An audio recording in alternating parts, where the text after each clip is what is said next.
الله جل جلاله يا عبادي إنكم تخطئون بالليل والنهار.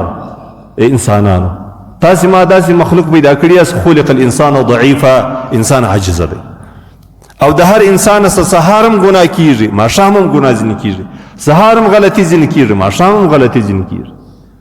دا غلطي داسې دی د ګناو کول دي او یا داسې دي عبادات تی نوس دام ګناه او یا داسې دي محرمات دي له هغه څخه سړی ځان راونه ګرځي دام ګناه ده.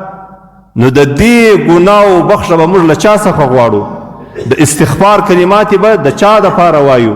د الله رب العزت دپاره به وایو او د الله جل جلاله څخه به بخښه غواړو او الله رب العزت زموږ ګناوې به رامعافوي. انکم تخطئون باللیل والنهار، ستاسې خطاوې کیږي سهار و ماښام. وانا اغفر الذنوب جميعا، انسانانو دا ستاسې ګناوې زه معافوم، انسانانو دا ستاسې ګناوې زه معافوم.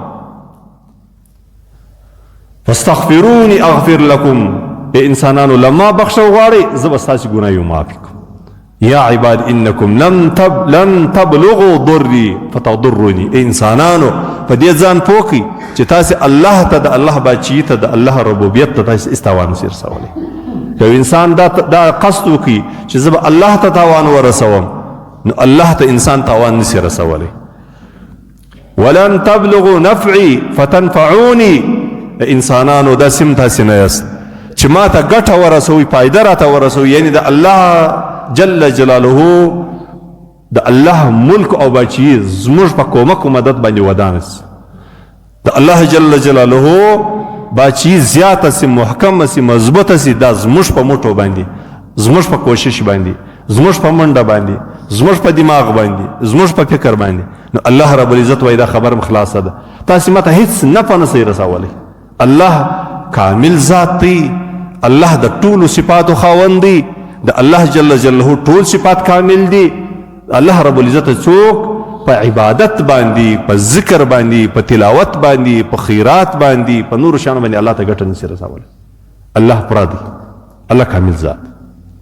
نو بیا الله جل جلاله موږ ته وایي ولن تبلغوا نفعي فتنفعوني يا عبادي لو أن أولكم وآخركم وإنسكم وجنكم كانوا على أتقى قلب رجل واحد منكم ما زاد ذلك في ملك الشيء.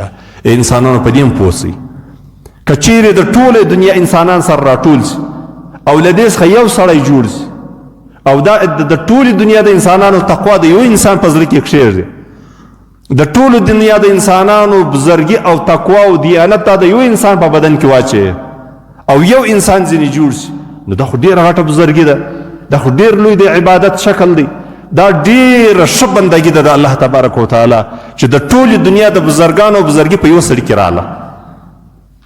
الله جل جلاله موږ ته وایي حتی در داسې اندازې پورې چې جنیات هم له تاسې سره ملګري سي، انس او جن ټوله سره ملګري سي او د یوه انسان شکل غوره کړي او د یوه انسان زړه یي او د انس او د جنس تقوا او بزرګي په یوه انسان کې راجمع سي.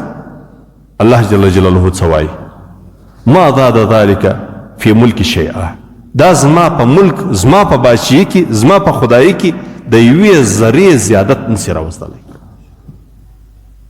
دا داسې بې پروا ذات دی، دا دونه لوی ذات دی، دا دونه کامل ذات دی چې د ټولې دنیا د انس او د جنس بزرګي د یو انسان په زړه کې کښېږدي او دا سړی بیا د الله جل جلاله عبادت کې د الله جل جلاله په ملک او د الله په بادشاهي کې د یوې ذرې په زیادت مضبوطی او قوت نه راځي.